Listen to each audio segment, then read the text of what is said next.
Now you're talking. Okay, my friends. So let's move on to video number 2. We're talking about food mostly tonight because food's amazing. But what about our home and body products? Super important. Have you ever watched a documentary and then wanted to start your own business based on what you learned in that documentary? Well, that's what Cody and Sheila did. That's what we did too. I guess that's probably what some people on this call have done. And that's what Sheila and Cody have done. It's pretty awesome. They started Kosh Factory to make clean options for self and home after being moved by some of the information they learned in that documentary. And for good reason. It's definitely not news to us all here that we're producing a lot of plastic, twice as much as we did 2 decades ago. And only 9% of the plastics that we produce are actually recycled. So the best way to combat plastic pollution is to start eliminating it where and when we can. That's what Cody and Sheila do with their products, as well as try to remove the sneaky toxins that are in our kitchen and bath products. So let's hear straight from them exactly what their operation is all about.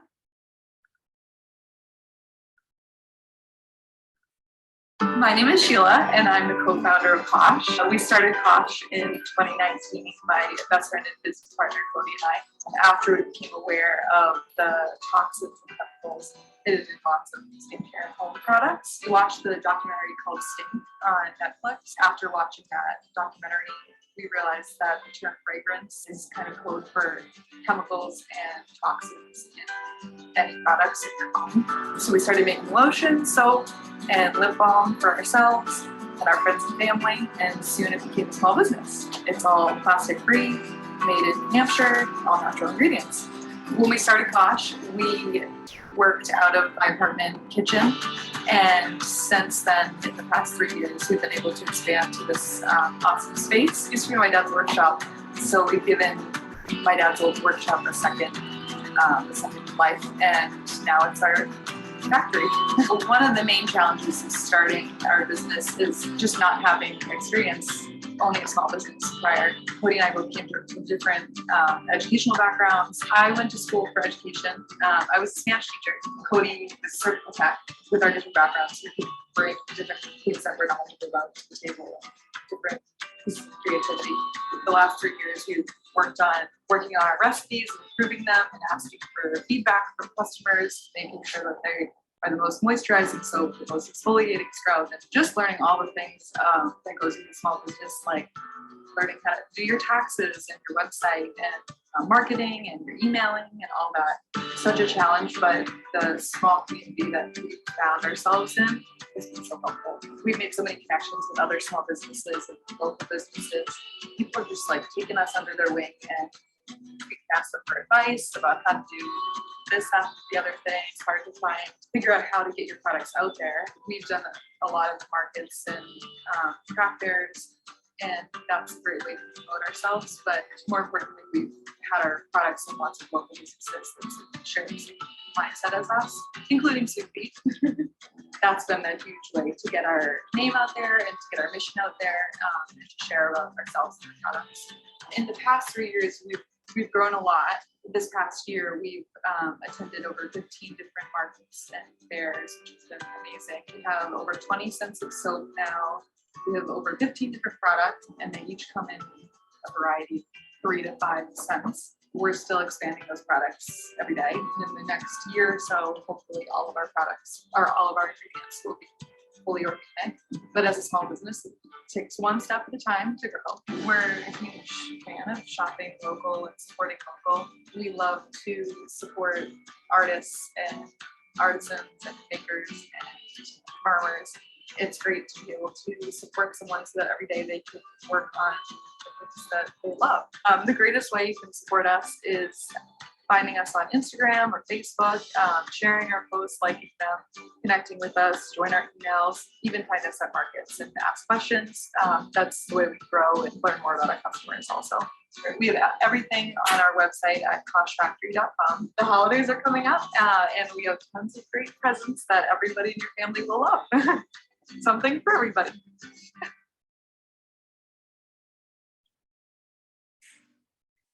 We are just so thrilled that we get to support Cody and Sheila in doing what they love. I think that's the most amazing thing. So thank you guys. These products are awesome. They are They awesome. smell good. They smell amazing. Keeping it And- fresh, obviously. However, I have a confession to make. This is a dish soap bar that I brought into the shower. So I hope that's legit. Cody and Sheila, we maybe can talk about that later. If I hope that's okay. Great products. We got a whole bunch of them here, and we will be sending follow-up information after this event with links to everybody's websites and everything that they just saw. So if you're like, yes, I want all of that for stocking stuffers, Christmas presents, whatever it is, we got you covered. We'll give you the information. For now, we're gonna move on to the next video. So the next one, okay, this one definitely brings it a bit closer to home. One of the first local farmers we started working with when we opened Sweet Beet Farm Stand way back in 2015 was Larry Pletcher of the Vegetable Ranch. Larry helped lay the foundation for what our local food system looks like today here in the Kearsarge area in New Hampshire. And when he passed away unexpectedly, we weren't really sure what was going to happen to this farm, this real pillar of our community. And this begs the question, what happens to farms that are in transition? The Young Farmers Association would tell us that nationally and in the coming years, as many as 400 million acres of farmland are expected to need a new farmer. As you can guess, land is increasingly being lost to development, and there are fewer farmers to steward the land that remains. We are so honored to be able to show that Larry's legacy is being carried forward by Molly and her crew. Questions remain. However, for our friends at Vegetable Ranch, as there's a lot to figure out in a farm that's in transition. How do you value productive farmland? How does ownership, how and when does ownership get transferred? And what does it mean to invest in something that you might not own yet? Here's Molly and the crew. Yeah, a little bit towards that direction. Certainly not all the questions answered.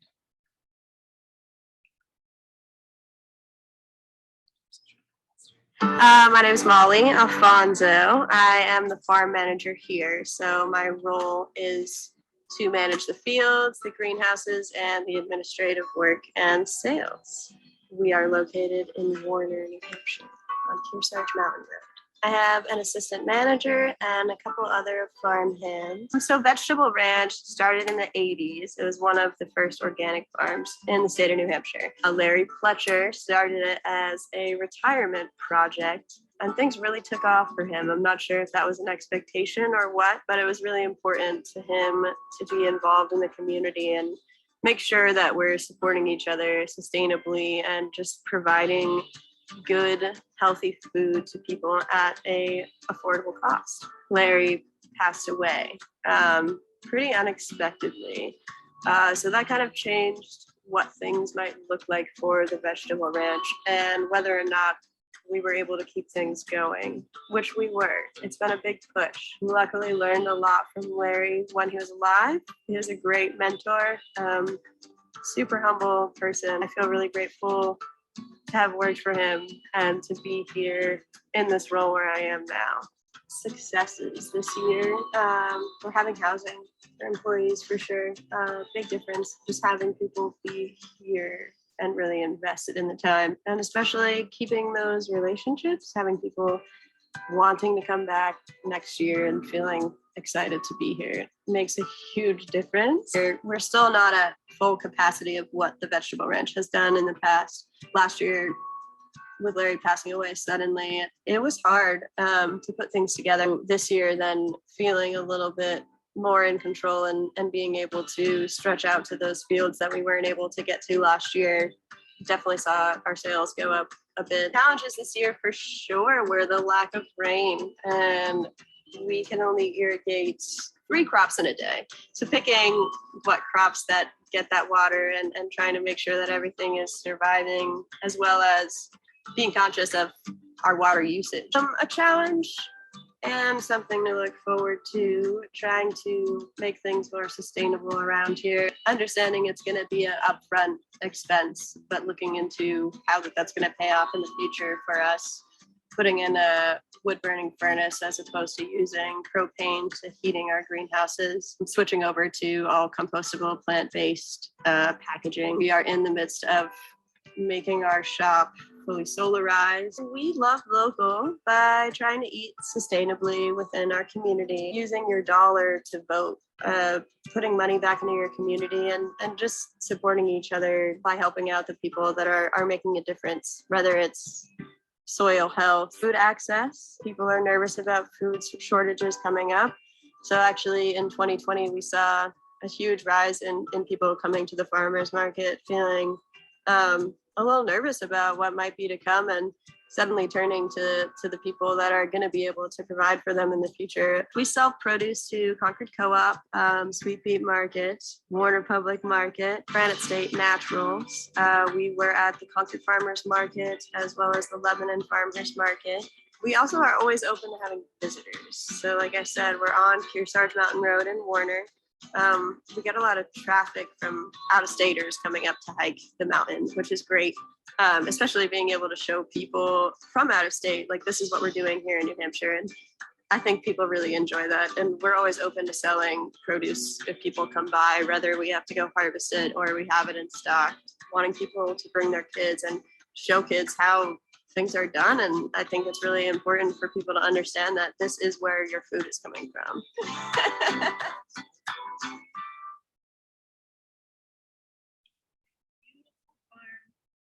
Visit. Highly recommend.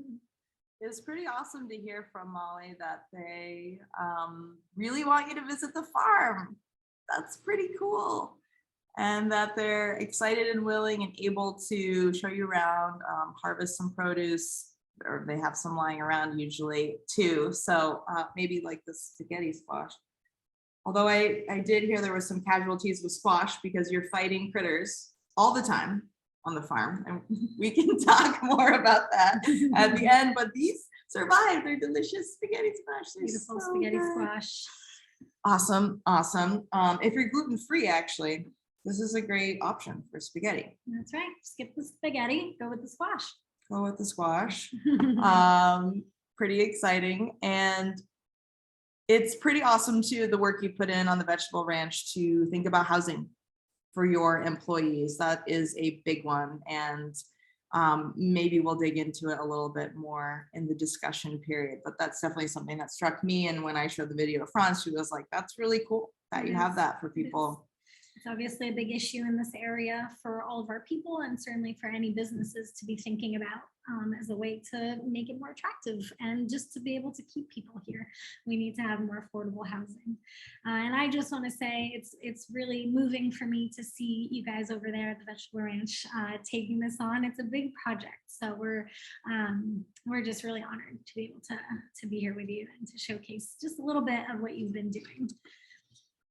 Yes, and hopefully we can dig into a little bit more of what you've been doing at the end of the evening. We'll move on to our next featured farmer and maker of the evening, which is Short Creek Farm. We have one half of Short Creek Farm joining us tonight. We have Jeff here. I was pretty blown away when I went to visit their operations. Short Creek Farm really represents an ethos of care from start to finish for creating the products that they make. As well as what it means to offer support to fellow farmers and to lift up our food system as a whole. So Short Creek Farm, for those who aren't familiar, they are a pasture-based pork and beef operation.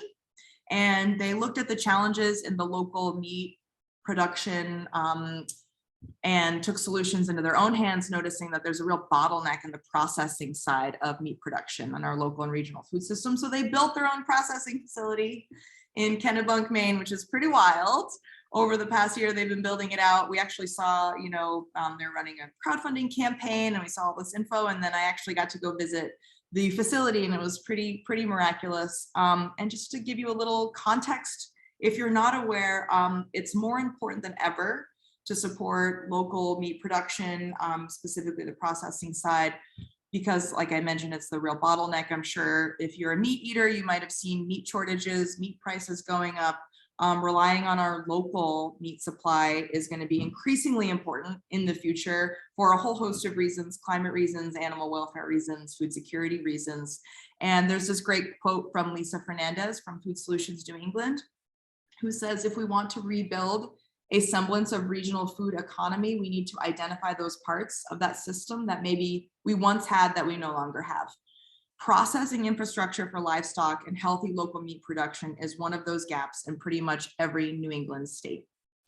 So how could things be different if we had more small scale animal farms who put animal welfare and land health front and center?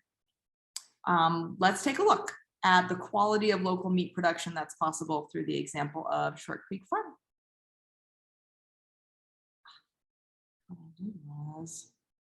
Started at the beginning for everybody. Here we go. So my name is Jeff Backer. I'm one of the owners of Short Creek Farm. We're in Northwood, New Hampshire. Here we raise pigs and some beef. See, some of these pigs we do. Then that's Jesse.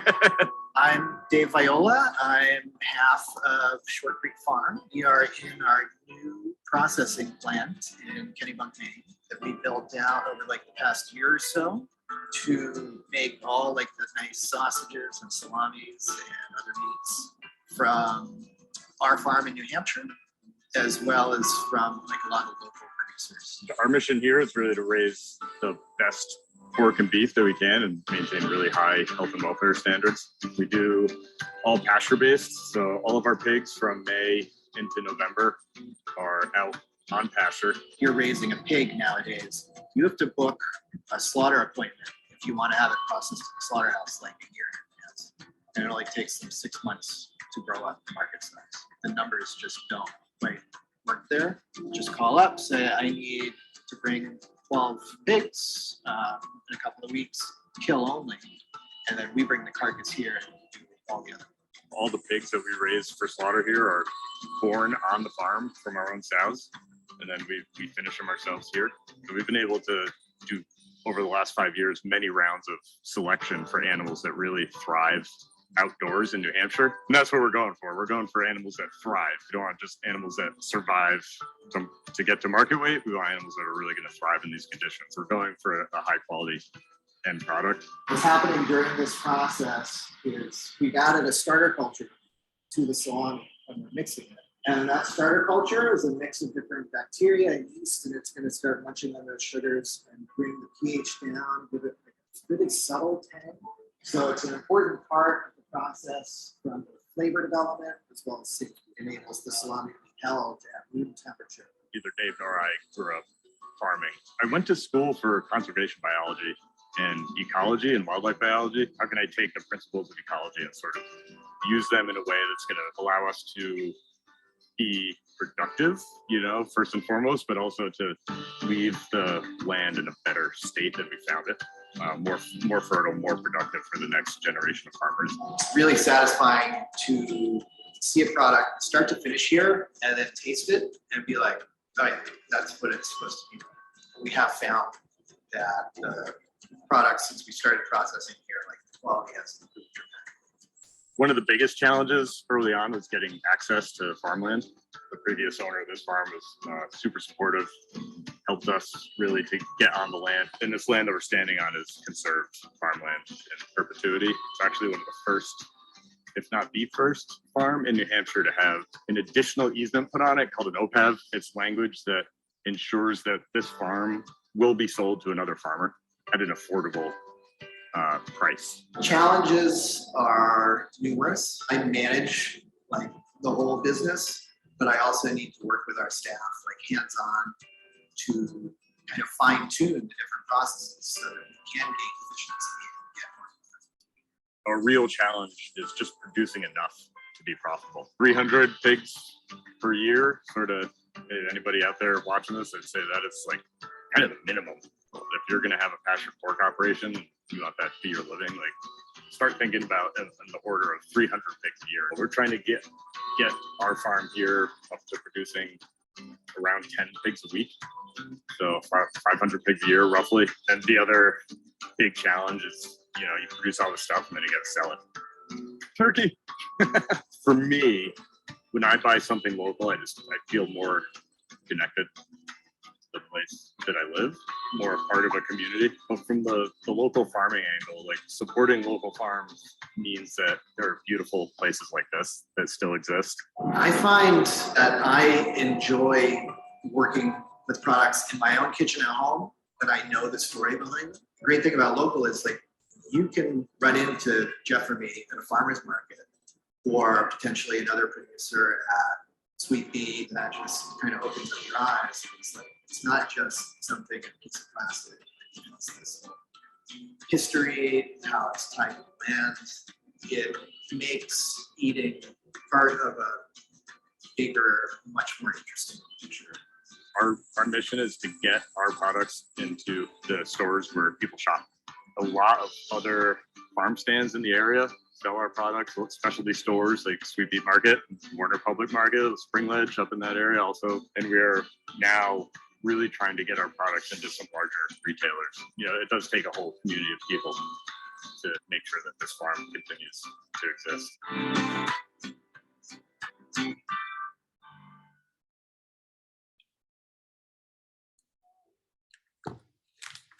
France is a vegetarian, but this is delicious. And I appreciate when the animal and the land is cared for more than anything. So. And that's 100% what I felt when I got to visit. It was such a treat because this issue of factory farmed animals is one of the issues that got me into this work from the outset.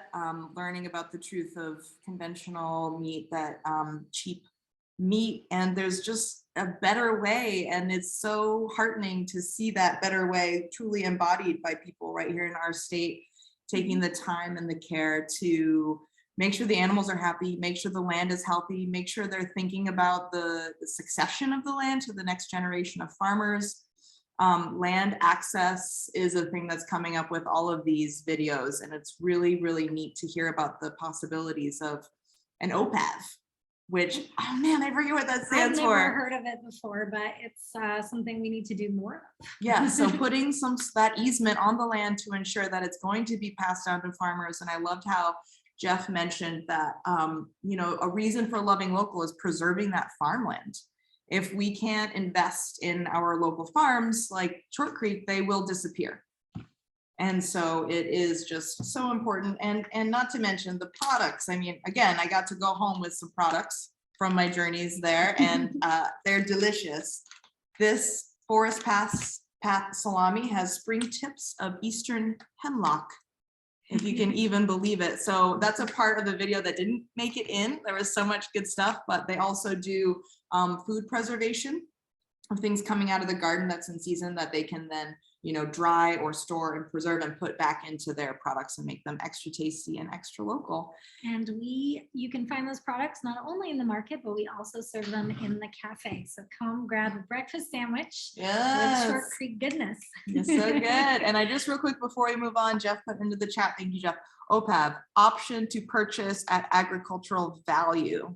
Yeah. So with the cost of land going up and real estate just across the board, that seems like a really important thing for us to be aware of. So thank you for educating us about that, Jeff and Short Creek. That's right. And before we move on to our final video, I just want to say thank you so much. We have 2 donors who have donated $250 each.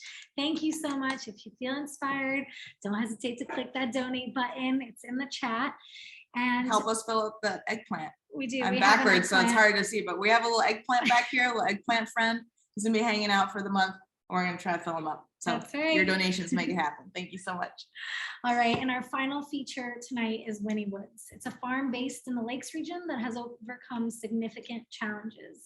For Winnie Woods Farm, loving local has everything to do with valuing community connections and building resiliency in the face of difficulties. They represent a hardship that many farmers face when they don't own farmland, which adds a layer of instability to an already unpredictable profession.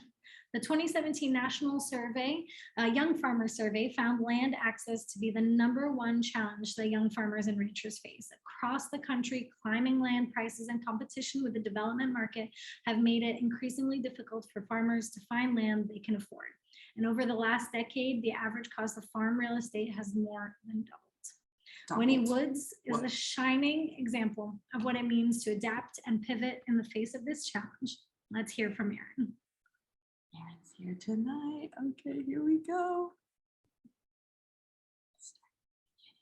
Gonna start it at the beginning. Yeah, sorry about that. I'm Aaron Lichtenberg, and I farm with Liz, my beautiful wife that is also an educator as well. She does double time. I just run the farm all year, and she goes from teaching all during the school year to then me running over summers to run a small farm business. We live in Alton Bay, and we farm over here in Guilford. What we do now is predominantly cut flowers for local wholesale markets like florists, and then we also do for special events and weddings. Turns out Liz is a wonderful designer. What we did, which shouldn't be overlooked because it's a lot about what we still currently do, is we used to grow a lot of vegetables. I had the 100-member CSA, farmers markets, that kind of thing, the 16-week grind that so many people know. We also started dabbling in some jarred goods. The 2017 discovery of a shared use kitchen facility right here in our area, which we are blessed to have because it just doesn't exist anywhere near us. It's genuine local that they've now moved to Laconia, even closer to us, which is great. This facility is, it is the only way that we would be able to do what we do with the jarred goods. So having a business like that, like Genuine Local, to be able to produce our products, it was a game changer for us to be able to add a whole division to our farm, essentially taking a highly perishable farm product that's only going to be available for a handful of months, put it into a package and a product that you can now sell the whole calendar year round. That is huge for a farm, in my opinion. I really believe in the value of that. So we do specialty prepared goods and have a whole line of different like salsas, dressings, hot sauces, and things of that nature. Fast forward to now, there was a land use change back in 2019. And that was our last year doing the CSA and farmers market. We went from 1.5 acres like we did before, now down to a 1/4 acre to cut flowers. Well, the challenges for us are probably not too dissimilar than so many other farms. If I were to boil it down to one word, it would be access. For us personally, it's access to land and access to markets. We're still currently on a land lease, so access to land is a big issue for us. In wanting to find a farm of our own. The access to markets, trying to find enough time and enough space to run a busy flower farm and get all of our jarred goods out to the marketplace. It's a big challenge. The success for us has been actually the people side. The cool thing about it is once you get out there into the marketplace, unfortunately, we've had a lot of really good local businesses that have been very supportive of what we do. Businesses like Wayfair Coffee Roasters and Local Eatery, they've been very key at getting our stuff out there. So once our jarred goods get into people's mouths, like our candied jalapenos, once you throw that on a pizza or a burger or something like that, it's end of story. We downscaled from 1.5 acres to a 1/4 acre. I used to grow a 1/4 acre of just jalapenos for the candied jalapenos. Not an option anymore. So thankfully, I've had an ability to network with other farms for this last decade too. And it says it right on our jar, this is it's a collaboration between Lakes Region businesses and farms, and that's legit. That's what we do. That's been the success story for us, is the relationship and networking that we've been able to do in our community. I look around the world and see what we're looking at with disruption of ecosystems and the ability to be resilient as a community. There's no way that we are going to make it out the next 20 years without becoming more resilient through local community connections. That's why we participate in the local food system, is because that's our values. I know people have seen a sign in the grocery store that says, sorry, California's out of water, we don't have greens this week. That should get people's attention of why it's important to support local, because it just might not be there. I think the pandemic maybe opened our eyes a little bit to the fact that there's maybe a situation where something might just not be there. We need to keep on that track if we have any hope. Where to find us is generally right here in the Lakes region. Like I mentioned, there's a couple of businesses that support us, whether it be going down to Wayfair Coffee Roasters and getting a breakfast sandwich. That's our stuff in their sandwiches. Going to Local Eatery, if you eat a pizza pie that has some tomato sauce on it, they've worked with us to have a private label tomato sauce just for them. So you're supporting us by supporting those local businesses. Just recently heard an interview with a historian, Robin D.G. Kelly. He likes to use the word struggle. because that's what it is. It's a struggle, but it's a struggle with your local community because that's how we are going to struggle through this together.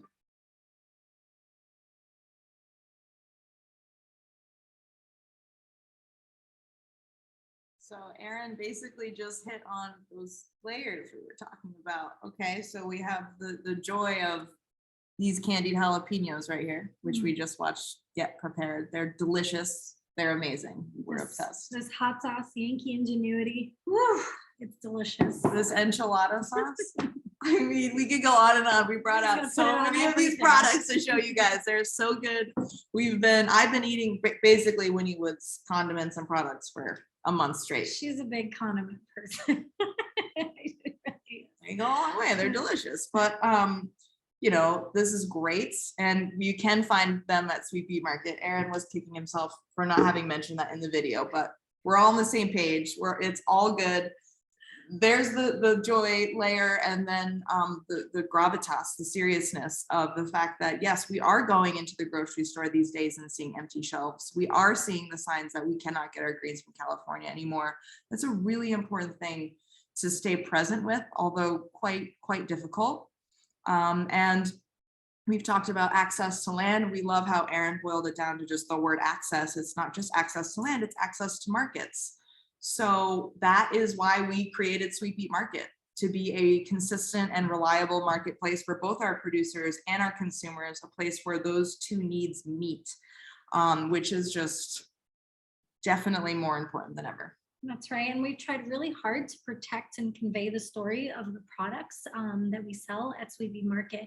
And we do this with our source identifying signs. But the truth is that we can never market the products as well as our farmers and makers. And so that's why we've put on this event, because we really think that it's important for us to use our platform to shine a light on our local producers and give them a voice, give them a time to share their own stories. And it's an investment of our time and our energy. It's one layer of what makes us a nonprofit organization working to lift up all voices doing this work. It's so important that we have each other's backs and that we create the time and the space to hear these stories and to share these stories.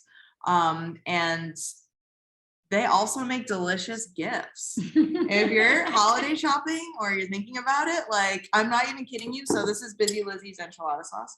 I buy 2 jars at a time. So you put 1 jar in an Instapot with some chicken breasts if you're a meat eater. If not, you have to find a different option. But okay, so 1 jar with the chicken in the Instapot, turn it on for a pressure cook 22 minutes.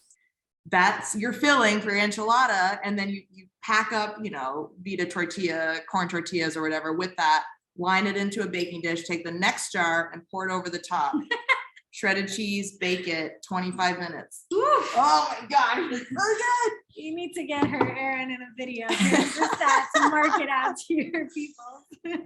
We're willing and able to market for all of your amazing products because truly blown away. And as I mentioned, we're going to get into some Q&A, but I wanted to say how inspired I've been making this close contact with these amazing farmers and makers. When something's not familiar, we're not that likely to choose that thing. So becoming familiar with these products, becoming familiar with the businesses, the operations, and more importantly, the people doing the work behind the scenes, I think that's a game changer in terms of the choices then that we use. We had, you know, some folks in these videos talk about love local. What does that mean? Molly mentioned voting with your dollars. Knowing the people that you're choosing with those dollars makes all the difference, and knowing the products and how to use them, how to make enchiladas, that also makes a difference. So we're a little bit ahead of schedule, which is great because we have a little more time for discussion, questions, answers. There's been a whole bunch of robust chit chat in the chat. That's awesome. We are really grateful to have, if they're still on, all of them, all 5 of our featured farmers and makers are on this call tonight. Yeah. And we would love it if I can call on you and you can. No, you're gonna write your questions in the chat. No, I'm gonna introduce the farmers and makers, Yes, and then we'll get to that. I'm All right. sorry, don't listen to me. No worries. Okay, so first, if you're willing and able farmers, makers, I'm going to call on you and you're going to just say, hey, you know, what your name is and like what you're eating. If you're not eating something right now, like what you're loving to eat these days. Okay. So I guess I'll start with Aaron because, you know, there you are. Well, thank you everybody for coming tonight. It's been real humbling to see everyone. Thank you for all of your support for all of us. I myself learned so much tonight just about so many other local makers in the state. And for all of us in the trenches, to know that you're not alone and know that you got somebody out there swinging for the fences like you are is a huge help. And obviously, knowing that you have everybody behind you as consumers, it means a lot. So anyway, thank you. And ironically enough, I just made some enchiladas myself. I did not use my own sauce though, because I find it to be a little too sweet. My personal opinion. Wow. Wow. Who doesn't love an honest marketer? That's amazing. Love that. Thank you, Aaron. Yeah, feel free to add a little more commentary as Aaron did as well. It's beautiful. Like we couldn't have said it better ourselves, which is why all the voices are here. Let's move on. Molly, Molly from the Vegetable Ranch. Your turn. Hi. Hi, everybody. Yeah, big thanks for coming tonight. It's really nice to see the amount of support that we're receiving. Let's see what I've been eating. We actually gave some hunters permission to hunt on our property, and they have just shared some venison with us, which was cool. I actually haven't tried venison before, and it's fresh, not frozen. So I really enjoyed it. We had it last night with a couple of other farmers that shared a nice dinner with some rice and vegetables and bunch of local food.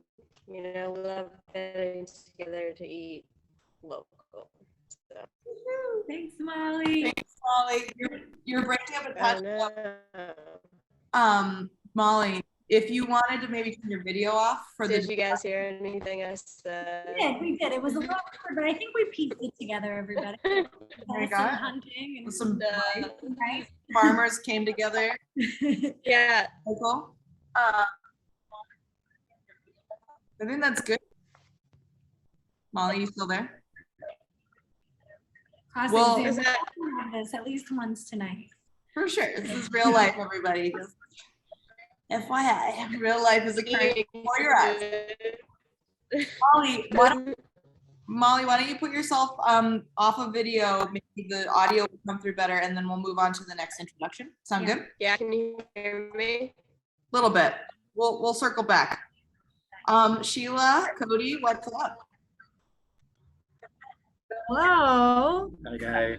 Thank you guys so much for having us. It's been really cool to learn about all these businesses and farms and everything. The coolest thing is that I shop with a lot of the businesses shown, like at the farmers market and the co-op.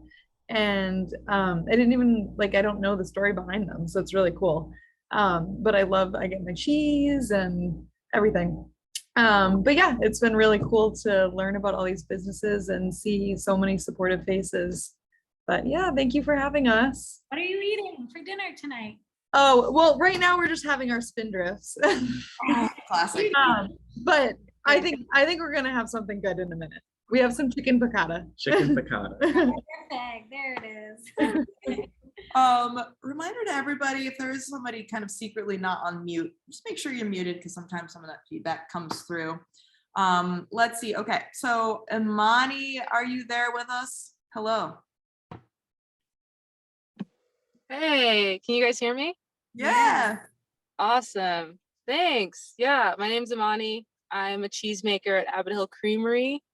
And that was such an amazing video. Thanks for having me. Oh my gosh. So cool. Sorry, I'm just in a car. It's where the best Wi-Fi is and the best internet signal. And I actually I haven't had dinner yet tonight. I don't know what's gonna happen. I know cheese will be involved. That's pretty much kind of the easiest route I can go down. Ah, amazing. I know. Yeah. So we're surviving off of the cheese. Thank you. Cool. Thank you. So good. Thank you so much. Okay, and we have Jeff somewhere. Jeff, there you are. Take it away. Hi, Jeff from Short Creek. Yeah, dinner, I'm not sure yet, but I'm drinking Artifact cider. This stuff's pretty good. Right on. Let's see. I guess, yeah, we've been working with Sweet Beet for I think almost 7 years. So thanks to all of you for supporting them. Thanks for having me and thanks for your interest. And yeah, I'm looking forward to. It was interesting to hear from Hannah more about like the nonprofit side of Sweet Beet's mission. I'm really interested to hear about that. So thanks. Awesome. Great Thanks, plug. everybody. Could have made it better ourselves, Jeff. Thank you so much. And so before we get to our questions and things, and please people send your questions in the chat, anything that you want to ask those makers. And real quick, we are up to $1,000. So I just wanted to say thank you to our donors. We couldn't do it without you. If you're inspired, go ahead, click that donate button. Smash in it. the chat. And we'll get started with some questions. Okay. No, I have a question here. From Lee. Hi, Lee. Thanks for your question. This is for Jeff. What are the pros and cons of selling with your own label instead of joining a small farmers group such as Neiman Ranch? Also, what are the biggest difficulties in going from 300 pigs a year to 500 pigs a year? Great question. Yeah, those are both really good questions. The first one about Neiman Ranch, whatever it is, that I don't really know what it would take to get involved with them. I know they're pretty big and primarily based more out west, is my understanding. There's some other, maybe a comparable thing would be like Walden Local or something like that we could be selling pigs to, but I think it's hard for us. It really comes down to price. So we can get just a little better price when we're selling, making our own products from our own meat and selling those to retailers. The biggest difficulties going from 300. Oh, hold on. Let me go back to the first part for 1 second. I think what we would like to do is we've been talking a lot sort of internally about, if we could start a small, group in our region that was sort of New England based, where not only would we be using just our pigs for our products, but we start buying more pork from other local producers. That's sort of one of our big sort of high level goals as a company, is to start bringing in other farms and selling. So instead of just being us, it would be more of like a cooperative of farms producing for these Short Creek Farm products. Going from 300 to 500, it's not that hard. Like the biggest challenge that I see in front of us right now is figuring out how to sell another 200 pigs a year. So it's more on the sales side is the biggest problem. On the farm side, it would be a pretty modest investment in infrastructure and some additional capital here on the farm. It's not nothing, but through like good financing through Farm Service Agency, we could get that done on this side. Maybe give us an opportunity to hire an additional employee on the farm. But it's more the sales side that is the challenge. Yeah, and one thing that didn't make it in the video, Jeff, is that you had recently we were able to hire somebody to start focusing on that. Something that came up in multiple videos is just the challenge of having the time to attend to sales and marketing when you're in the trenches of all that production and running the farm, and so that you're certainly not alone in that. I think we've heard it from every single farmer. Yes. Always. Yep. Yeah. Which is just giving more energy to an event like this, where you have this opportunity to at least gain some exposure. Thank you. That was really informative. So did you have something else to follow up with, Jeff? Oh, no, I was just saying, thanks. Totally. So this is for any producer. What challenges and input cost increases are you seeing in packaging? And what creative solutions are you pivoting toward? Local ingenuity. Shout out. Yeah, anybody want to take that one away?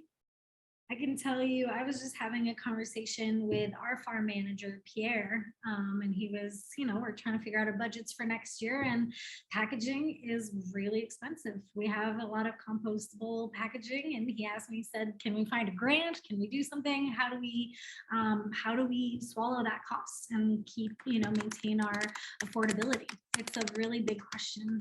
So we certainly don't have the answer, except for trying to make it work.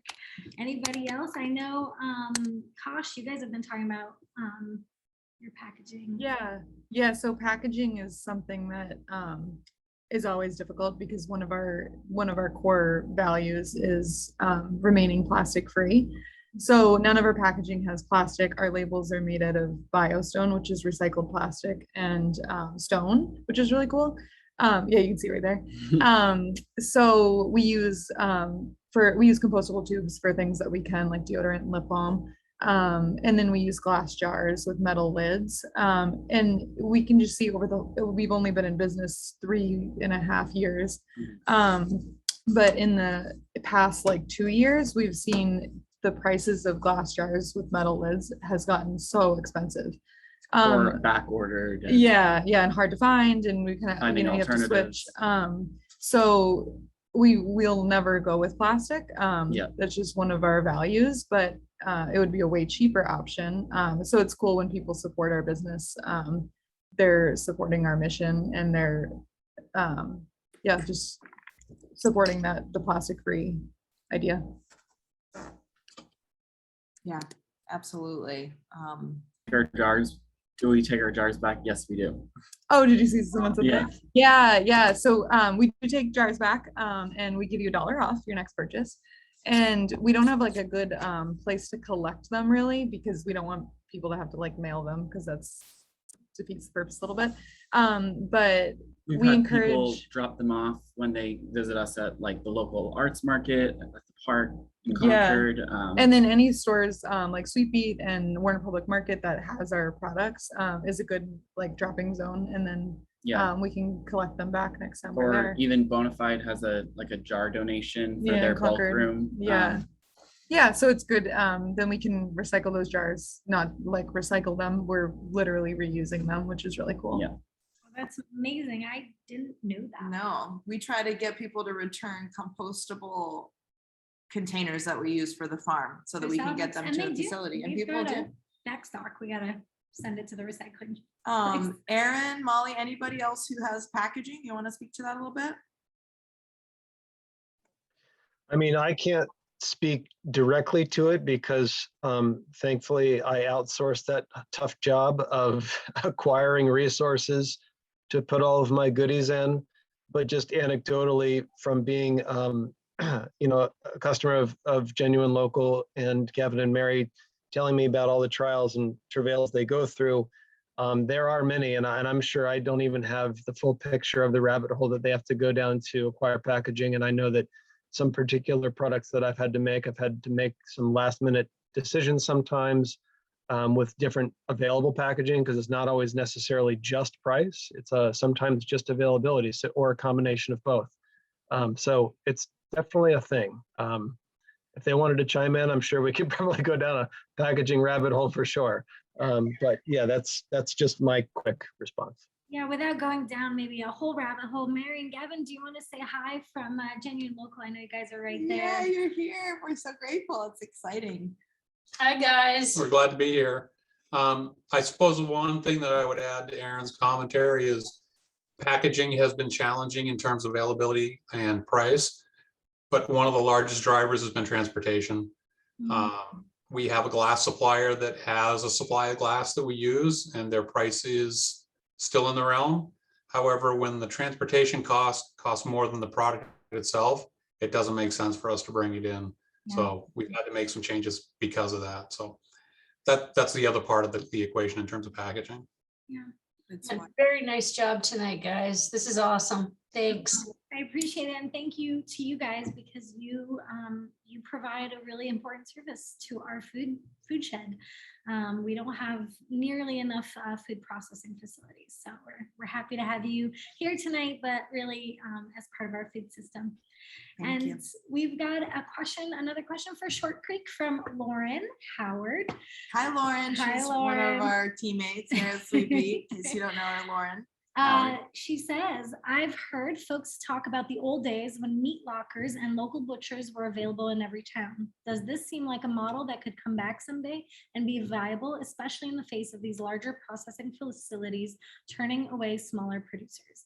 And what might be the greatest obstacles towards that end? Yeah, it's a good question. I don't know if it'll be like the old days necessarily, where there were, you know, a butcher shop and a meat locker in every town, but there's definitely a need anyway to move in that direction. Like I was actually talking to a guy who runs a slaughter plant that we used to go to out, and we're winding up going all the way to Vermont because that's the only place that we could get dates, a reasonable amount of slaughter dates. And he's now booked out 2 years, and he's talking about just not really picking up the phone anymore to take appointments. So yeah, I don't know what part of the future model is like. So when we opened our place, we are not doing slaughter, we're just doing butchering. So we can now take our pigs for slaughter to LeMay's, which is right in Goffstown, New Hampshire, and you know, give them maybe a week or 2 weeks notice and get our animals in there, because they have extra capacity on the slaughter side. And I think that's pretty true across the board with slaughter plants. They typically have extra capacity on the slaughter side, but just not on the processing. Yeah. So I think, yeah, opening up more, you know, maybe processing plants for local producers that are not trying to take on the slaughter aspect too, which is kind of a whole nother ball game in a way. But even then, at some point, you know, so we're very dependent on our partnership with the slaughter plant still. So yeah, it's tricky. Yeah. Super tricky. Obviously, we're spanning a lot of themes tonight, and there's a lot of interest in this meat processing, which it's super important. And it's interesting to think about how we might not be thinking about going backwards, like to how things used to be, but how we need to build things now in taking things that were working, taking some of our modern technologies, taking this idea of collaboration that keeps popping up, as if we're going to do things in New England and smaller scale and try to be in this kind of more tight-knit local economy, that we have to kind of join forces in a lot of ways and collaborate. There is one more question about what are the obstacles with slaughterhouses, and if the state agriculture department could help. If you want to speak to that briefly, Jeff, or yeah. I think a big obstacle of the slaughterhouse is probably like a not in my backyard sort of thing for a lot of it. It'd be hard to cite one. Just, I don't even know how that would go. And then there are, and you know, I would say rightfully so, a lot of regulatory obstacles to running a slaughterhouse. Like it needs to be done right. There should be some oversight to the way that those animals are being slaughtered. So it's just hard. It's just an expensive thing to start, and then it's a hard business to run. So like, find me a few people who want to do that for the rest of their life. I don't know. And for the state, I'm not sure exactly how the state could help. A lot of people who are seeking these services want to be able to sell their products, especially at retailers like Sweet Beat, and the only way you can do that is if the product is federally inspected, was slaughtered and processed at a federally inspected plant. There's a lot of regulations around meat specifically that might not apply to other food products. So yeah, it's tough. Yeah, absolutely. Big challenges. These are Definitely. Do we want to maybe bring in just a couple more voices from our producers here that are present with us for the next 5 minutes or so of discussion?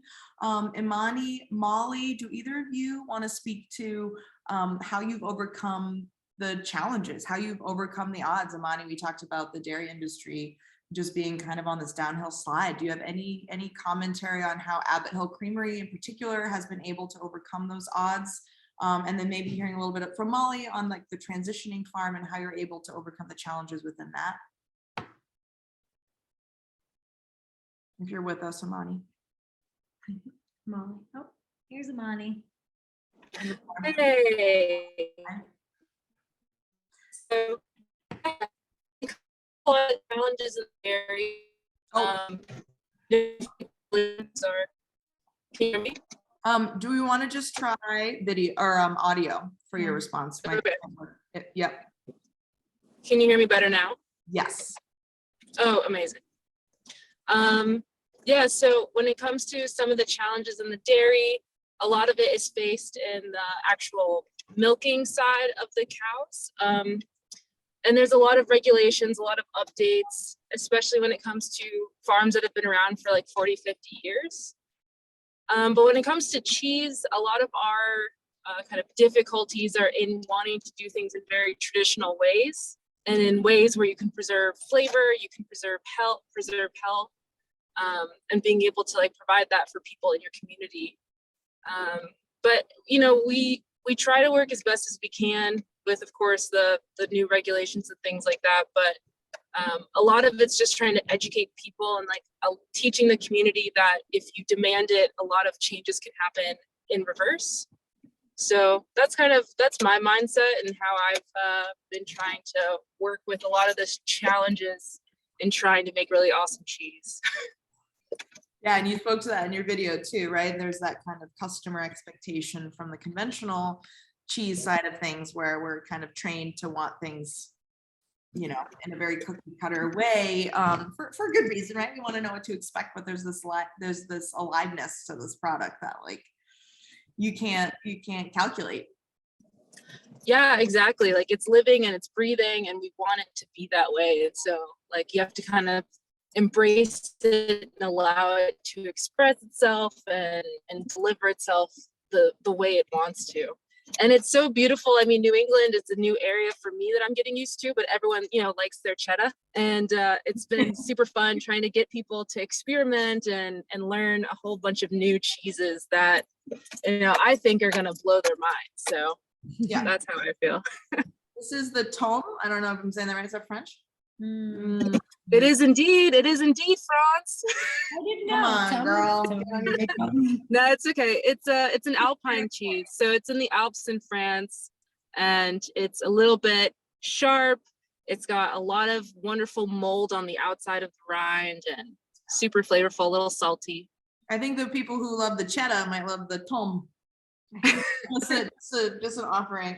So kind of as expected, we have lots of amazing questions and not enough time. Are we there? Wow. We're getting there. Attention. We haven't heard from Molly from Veggie Ranch in kind of this Q&A period. Molly, do you have anything you'd like to say about, you know, overcoming the challenges of transitioning this farm as a farm manager kind of for the first time?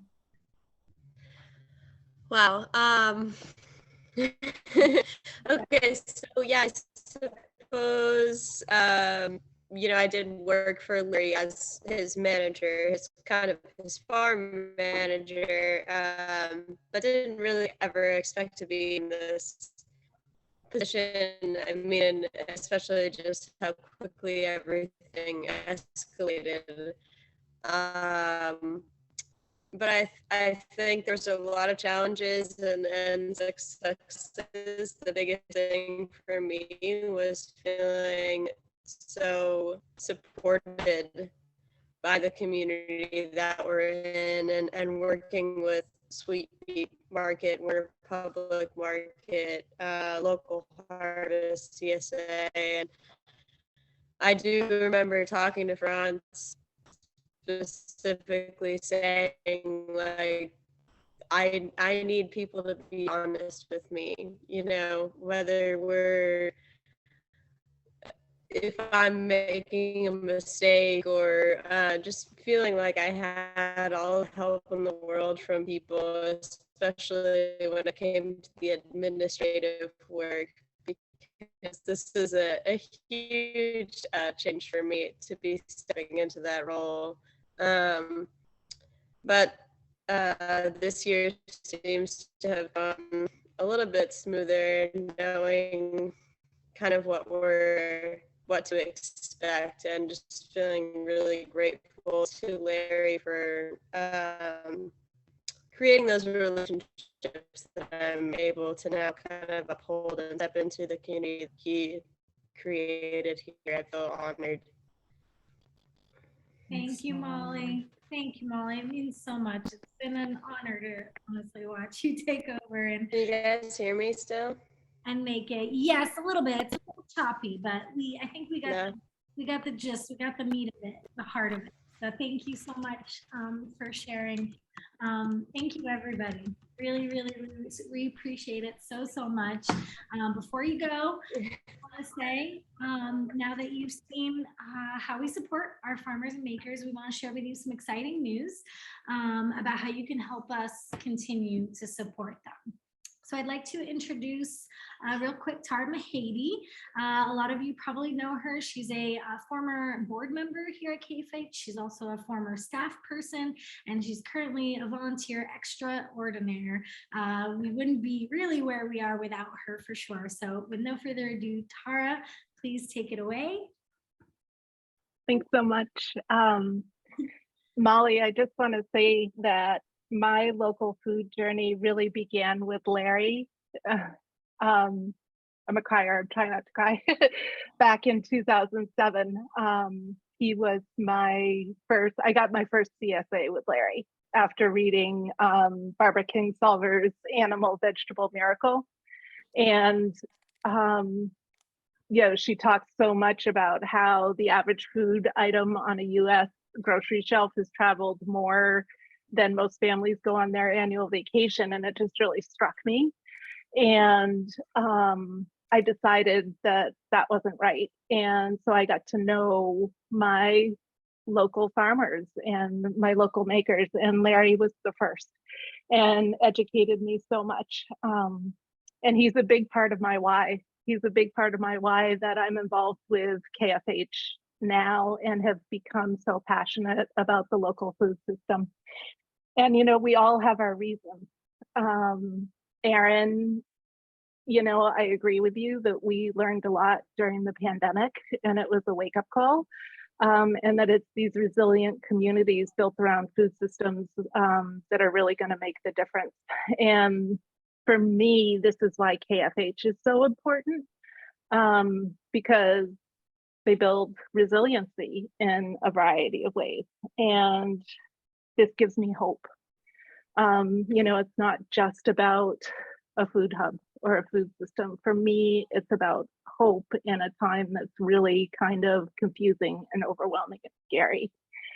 And I've watched these folks grow. I moved to the area in 2016, and they were France and Lauren and Hannah and Garrett and Pierre and Kathleen were all over at the farm stand, and I watched them flourish through the pandemic and help nourish our community. And now it's an organization that is staffed by 22 folks, which is just mind-blowing to me, and are making a difference in a way that is way beyond a food hub. It's a community hub. So this is why I support the Food Hub in all the different ways that I have supported the Food Hub. And as Franz mentioned earlier, we're aiming to raise $40,000 this month to support that food. And that's about 32% of our overall budget. So it's really, really, really important. But what's really exciting is that together we have an opportunity to double that number. So a number of generous donors have come together and put together a one-to-one match up to $40,000 in the month of November. So we together have the opportunity to raise $80,000 for this work to put back into the community. The first challenge on the table is for this week. So a generous board member has pledged $5,000 for this first week, dollar for dollar. So thank you, anonymous generous board member. So we've already raised $1,000 towards that $5,000 goal. So as soon as we raise $5,000 this week, that will be matched. And it's an amazing kickoff to this campaign. So no donation is too small. $5 turns into 10, 25 into 50, et cetera, et cetera. So I hope you'll join me. I'm a monthly donor, so you can become a monthly donor, but I'll be making an additional gift to this campaign because I know how important it is. So thank you, Franz and Hannah and the entire team for allowing me to be a part of this event and the KFH community. And this is where I always cry, sorry. You've all really changed my life. And I know you're gonna continue to change the life of our community. So thanks everybody, I hope you'll join me. Thank you, Tara. As a co-founder, I'm always just completely amazed at the support that comes from this community and the energy that has been put behind us and this mission. And whether you've been with us since day one or you're really just tuning in for the first time tonight, thank you for being part of this journey. We really, truly could not do what we do without all of you. So I hope you will donate right now, this week, anytime this month, and join in this collective force for a more resilient and joyful community. Beautiful, beautifully said, Franz and Tara. And I just want to say, maybe on behalf of all these featured farmers and makers tonight, that I've spent so much intimate time piecing your stories and your messages together. There's a real gap between valuing our farmers, producers, makers, and making those products accessible to the people that need them. There is a true gap, and I don't have any answers right now for you. All I know is that we need more gatherings like this. We need more connections. We need more energy. We need more financial investment into closing that gap. That's what our work is about. And so I really hope you join us in this campaign to kind of fueling that, closing that gap for the benefit of all of us here in this community. So we are going to be tuning off now, which feels weird because we were tuning in and tuning on, and now we're going to be closing the evening, but there's some very important thanks that we must give. First and foremost, thank you so much to our featured farmers and makers. Cody and Sheila, thank you. Jeff, Dave, who's not with us, thank you. Molly and your whole crew at Vegetable Ranch, thank you. Aaron and Liz, who's not with us, thank you. Imani, and representing everyone at Abbott Hill, thank you so much for sharing your stories with us and for the work that you do every single day. It makes our lives more joyous, more delicious. Much more delicious. More beautiful. Thank you. Thank you so much. To our very generous sponsor, Soul Source, right here in Bradford. Check out Soul Source, New Hampshire. Our friend Christine just started this business. She took a leap of faith. Those of you who have done the same, you can resonate. Come check out what she's working on here in Main Street. It's beautiful. To all of our Kearsarge Food Hub board members, to all of our staff members, it's mind-blowing to us that we've reached this point. Thank you so much for being here. Thank you so much for all of your work. And everybody here who took the time to join us tonight, thank you so much. Our time is probably our most precious resource, our attention, our time. So thank you for choosing to spend some of that with us tonight. And there's been all sorts of buzz in the chat. It's been super fun. Will you get to see these videos? How can you connect with these farmers and makers? We will send everything out. The answer is we've got your back. Yes, we will send, we really hope that you tune into all these farmers and makers. We will send follow-up links to their websites, information where you can find them, as well as all of these videos will be on YouTube. You can watch them, you can share them, and in fact, we encourage you to do so. So thank you so much.